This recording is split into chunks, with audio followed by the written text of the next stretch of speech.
Hey everyone, this is hostexaminer.com and I'm going to be doing an overview of the basic features of Cpanel. This is specifically, this example is going to be in HostGator hosting. Cpanel is just the generic standard control panel for a lot of web hosts. So you're going to go ahead and log into control panel, into your Cpanel. So HostGator emailed me my username and passwords. If you don't have that, figure that out. It should be in your email. So just go ahead and log into Cpanel. And here we are in Cpanel.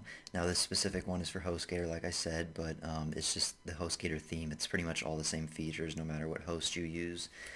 It's going to be Cpanel. So let's start at the top. Special offers, this is a bunch of stuff you can choose to purchase. It basically is not free, it costs money, like CPA for your taxes. There's website templates you can purchase. Accept credit cards, a credit card system you can add to your site that will cost money. So I'll go on to the next thing. Those are basically optional things you can purchase. Billing system, this allows you to manage your billing. And for HostGator, the billing system is going to look like this, so you could add hosting packages or view when yours expires, etc. Like this expires July 26th. So this is all the billing stuff to purchase stuff. Domain management is where you can register domains, transfer domains, manage domains.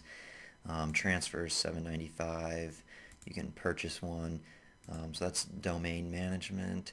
Then there's account add-ons if you want to purchase like a Google AdWords credit, request your own personal IP address, a dedicated IP address, $2 per month, transfer your account to another host, etc. Let's go back.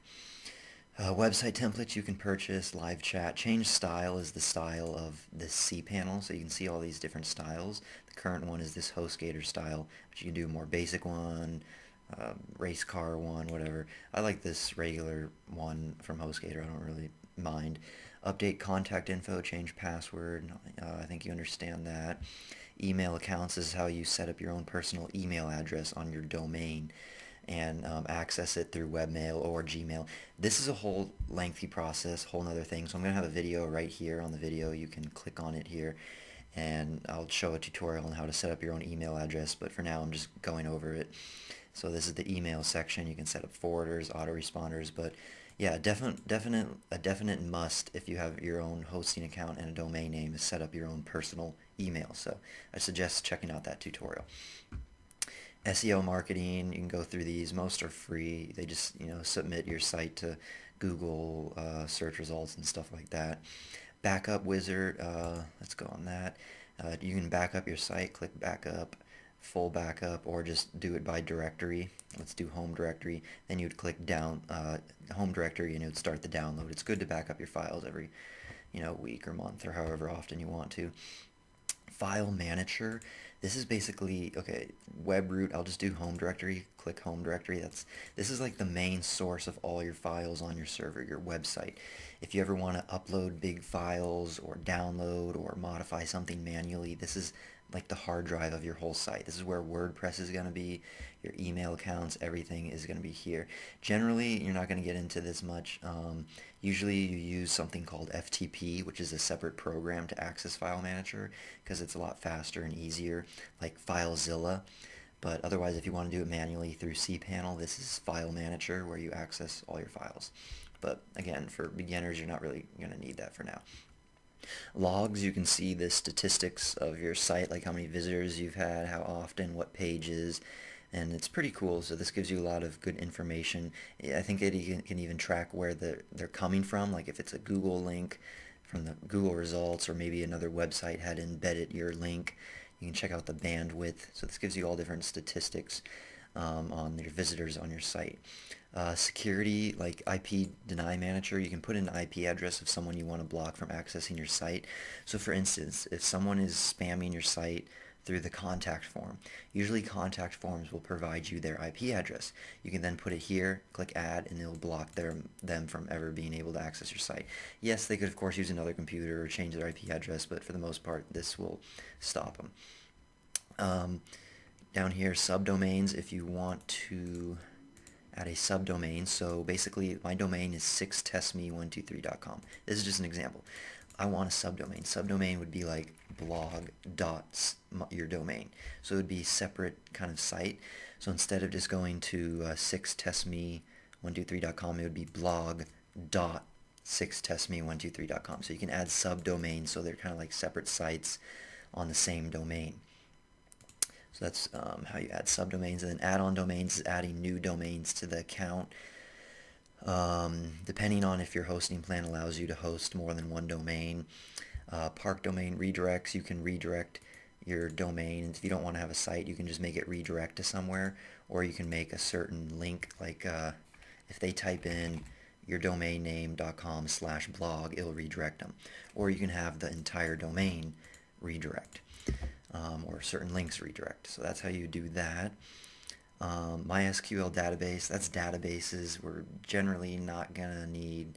That's more advanced stuff, so I'm not gonna get into that, but that's how you'd access MySQL database, like this. The other thing is, oh yeah, Fantastico Deluxe. This is probably something everyone will need, even beginners. This is how you set up WordPress.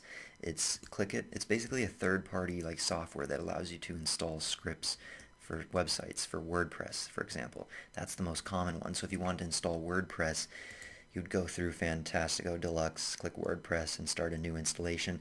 This is a whole nother tutorial I have, because again, it's too long. It would create a whole new video. So link is right there. You can click it if you want to know how to install WordPress in cPanel and get started on a website with WordPress and all that stuff. So that's about it. Just two other things on cPanel. Here's site builder. If you don't want to use WordPress, you can use a drag and drop style site builder. That's a whole nother video too I'll have. You can check that out. The other thing is right down here is all the info on your server and your hosting plan down here, the name servers. So if you have a domain hosted somewhere else like GoDaddy and you don't want to have to pay to transfer it, I'd recommend you just point the DNS to this hosting account. If you don't know what that means, there's another video on that too. So that way it's free. All you're doing is connecting the domain with your hosting account without having to pay anything. You just need these two name servers. You would paste number one name server, number two name server in your GoDaddy account and point it towards your HostGator account. Sounds complicated, but it's a pretty easy process. The link will be there if you want to see that video. Here's the IP address of your hosting account. Linux is the operating system. Here's how much bandwidth you've used, and that's pretty much it. There's a lot of things here you won't use. Probably 90% of the things here in cPanel you will never need or use. But that's the basic overview, and again, all the links for the other tutorials on how to set up an email account, site builder, DNS, WordPress will be right there on the video or in the links below. And feel free to contact us on hostexaminer.com, and thanks for watching.